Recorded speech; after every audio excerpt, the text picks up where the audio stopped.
Segala sesuatu kalau sudah berhadapan dengan perintah Allah, maka semuanya harus tunduk. Sami'na wa ata'na.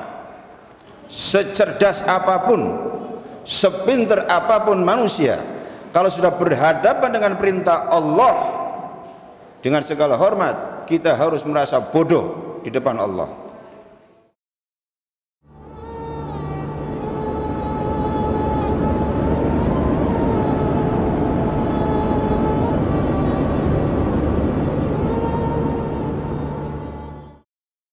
Innal hamdalillah nahmaduhu wa nasta'inuhu wa nastaghfiruh wa na'udzu billahi min shururi anfusina wa min sayyiati a'malina may yahdihillahu fala mudilla lahu wa may yudlil fala hadiya lahu asyhadu an la ilaha illallah wahdahu la syarika lahu wa asyhadu anna sayyidana Muhammadan abduhu wa rasuluh la nabiyya ba'dahu.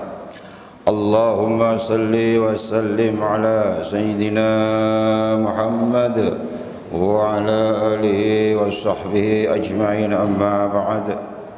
Faya ibadallah ittaqullah haqqa tuqatih wa la tamutunna illa wa antum muslimun.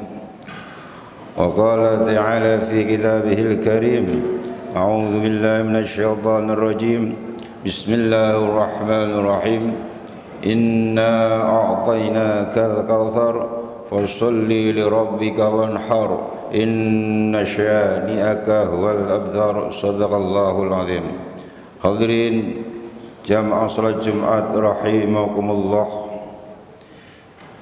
melalui mimbar yang sangat mulia ini, di tempat yang amat mulia, Al-Fakir berwasiat pada pribadi insyaallah kepada jamaah semua, termasuk kaum muslimin wa muslimat yang mendengarkan khutbah pada siang hari ini, marilah kita senantiasa meningkatkan takwa kita kepada Allah Subhanahu wa taala dengan senantiasa menjalankan perintah-perintah Allah dan sekaligus menjauhi larangan-larangan Allah Subhanahu wa taala. Hadirin rahimakumullah, baru saja kita melaksanakan salat Idul Adha secara berjamaah. Kemudian kita hari ini disunahkan untuk bertasyabbuh, meniru-niru, mengikuti, mengingat kembali jejak perjalanan Nabi Allah Ibrahim alaihissalam beserta keluarganya. Dalam hal tasyabuh ini kita sangat berharap kepada Allah Subhanahu wa taala agar Allah Subhanahu wa taala memberikan anugerah kepada kita, kepada keluarga kita, kepada kaum muslimin dan muslimat, sebagaimana Allah Subhanahu wa taala telah memberikan anugerah yang sangat mulia kepada Nabi Ibrahim alaihissalam beserta keluarganya. Beberapa hikmah berkaitan dengan Idul Adha ini, satu hal yang perlu kita ingat kembali dan menurut hemat Al-Fakir perlu kita pertegas kembali dalam kondisi situasi seperti ini, bahwa Idul Korban salah satunya adalah mengajak kepada kita semua untuk menyembelih, untuk membunuh sifat-sifat kehewanan, sifat-sifat kebinatangan yang ada pada diri kita. Pada dasarnya kita makhluk manusia adalah makhluk yang sangat mulia, fi ahsani taqwim, potensinya sangat mulia dan sangat cerdas, terutama kecerdasan rohani, yaitu potensi tauhid, potensi agama yang lurus. Namun potensi dasar ini masih dimungkinkan sangat besar untuk menyimpang dari fitrah yang sebenarnya. Ketika fitrah potensi yang besar ini, potensi dasar ini sudah menyimpang, maka tidak ditutup kemungkinan fisik casing wujudnya manusia, tapi sifat dan karakternya tidak lebih dari seperti binatang dan hewan. tsumma radadnahu asfala safilin, maka akan berubah drastis 180 derajat, bahkan derajat manusia itu sendiri akan di bawah binatang. Maka dalam surat Al-A'raf ayat 179 Allah mengingatkan kepada kita, walaqad dzara'na li jahannama katsiran minal jinni wal ins. Sesungguhnya ini kabar yang sangat mengerikan buat kita. Sesungguhnya neraka jahanam ini akan dihuni paling banyak ada dari dua makhluk yang namanya jin dan manusia. Jin dan manusia paling banyak. Pertanyaannya kemudian apa sebabnya? Sebabnya karena manusia-manusia tadi sudah keluar dari potensi dasarnya melebihi derajat sifat hewan.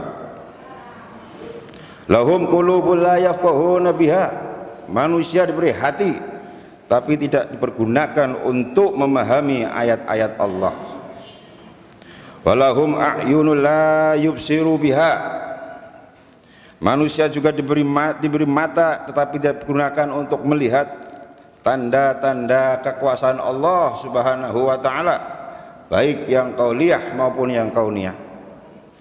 Walahum adzanul la yasma'una biha, kita manusia juga diberi telinga tetapi tidak dipergunakan untuk mendengarkan ayat-ayat Allah.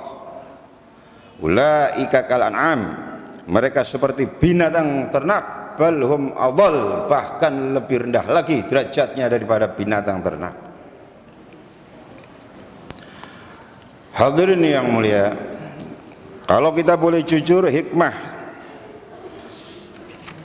yang berkaitan dengan kurban ini yang relevansinya adalah kita membunuh sifat-sifat kebinatangan kita, sering kita lupakan. Menurut sejarah, Nabi Ibrahim hidup pada tahun 18 sebelum Masehi. Ketika itu seantero dunia penyembahan terhadap dewa-dewa dan tuhan-tuhan mereka dalam bentuk sesajen itu dalam bentuk manusia. Salah satunya di Mesir, yaitu harus dipersembahkan gadis yang cantik untuk Dewi Sungai Nil. Kemudian ada lagi di Irak, bayi mungil harus disembelih, dipersembahkan kepada Dewa Baal namanya. Ada di Amerika Latin, Meksiko, manusia harus dibunuh, diambil jantung dan darahnya dipersembahkan kepada Dewa Matahari. Kemudian di Eropa Timur, suku Viking disebutkan pemuka agama harus disembelih dulu, kemudian dikorbankan untuk Dewa Odin atau dewa perang suku mereka, dan masih banyak lagi. Ketika Nabi Ibrahim alaihissalam bermimpi menyembelih anaknya Ismail alaihissalam, dan mimpi seorang nabi, mimpi seorang rasul adalah wahyu, di situ adalah perintah Allah, maka Nabi Ibrahim faham betul bahwa perintah itu harus dilaksanakan dan disampaikan kepada putranya yang sangat dicintai, yang sekitar umur 13 tahun ketika itu, diterima oleh anaknya pun dengan tulus. Perintah ini tidak masuk akal, hadirin yang mulia, tapi perlu dicatat, segala sesuatu kalau sudah berhadapan dengan perintah Allah, maka semuanya harus tunduk, sami'na wa ta'na. Secerdas apapun, sepinter apapun manusia, kalau sudah berhadapan dengan perintah Allah, dengan segala hormat kita harus merasa bodoh di depan Allah. Perintah tadi tidak masuk akal, tapi beliau ini faham betul harus dilaksanakan. Sekalipun akhirnya perintah itu dibatalkan, wa fadainahu bidzibhin azim, dan kami menebusnya dengan seekor kambing, seekor sembelihan yang sangat besar. Namun intinya adalah perintah Allah ketika itu harus dilaksanakan. Hadirin yang mulia, ahli sejarah mencatat beliau ini, Nabi Ibrahim alaihissalam, adalah tokoh paling senior dari Bani Israel.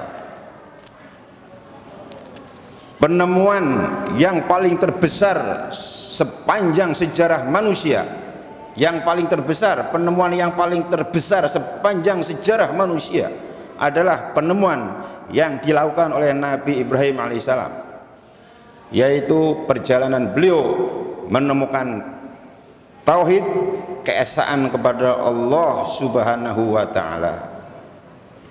Beliau sangat cerdas, tapi kenapa bisa menerima perintah yang tidak masuk akal? Karena beliau faham itu adalah perintah dari Allah Subhanahu wa ta'ala. Maka hadirin yang mulia, pada kenyataannya kita harus menyadari masih terlalu banyak praktek-praktek kehidupan yang mengarah kepada pengorbanan manusia untuk mencapai tujuan-tujuan yang sangat keji dan cara-cara yang biadab, yang semata-mata hanya untuk memenuhi ambisi dan kerakusan hawa nafsu manusia. Peristiwa yang dialami Nabi Ibrahim alaihissalam yang puncaknya dirayakan sebagai hari raya Idul Korban semestinya mampu mengingatkan kepada kita umat manusia bahwa yang dikurbankan tidak boleh manusia, akan tetapi sifat-sifat kebinatangan yang ada dalam diri manusia. Barakallahu li wa lakum bil Qur'anil azim wa iyyakum bil ayati wadh-dhikril hakim waj'alna wa iyyakum minal faizil aminin wa taqabbala minni wa minkum tilawatahu innahu was-sami'ul alim.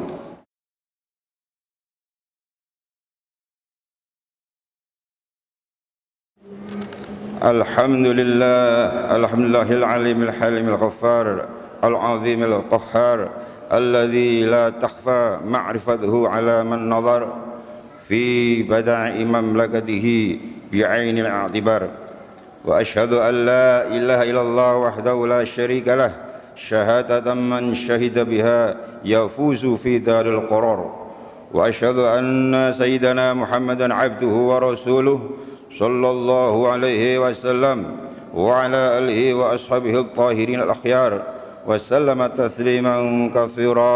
أما بعد فيا أيها الناس اتقوا الله وأطيعوا الرسول وأولي الأمر منكم قل إن الموت الذي تفرون منه فإنه ملاقيكم ثم تردون إلى عالم الغيب والشهادة فينبئكم بما كنتم تعملون إن الله وملائكته يصلون على النبي يا أيها الذين آمنوا صلوا عليه وسلموا تسليما اللهم صل وسلم على سيدنا محمد وعلى آله وصحبه والتابعين وارض عنا معهم برحمتك يا أرحم الراحمين اللهم اغفر للمؤمنين والمؤمنات والمسلمين والمسلمات الأحياء منهم والأموات إنك سميع قريب مجيب الدعوات اللهم اغفر أمة سيدنا محمد اللهم انصر أمة سيدنا محمد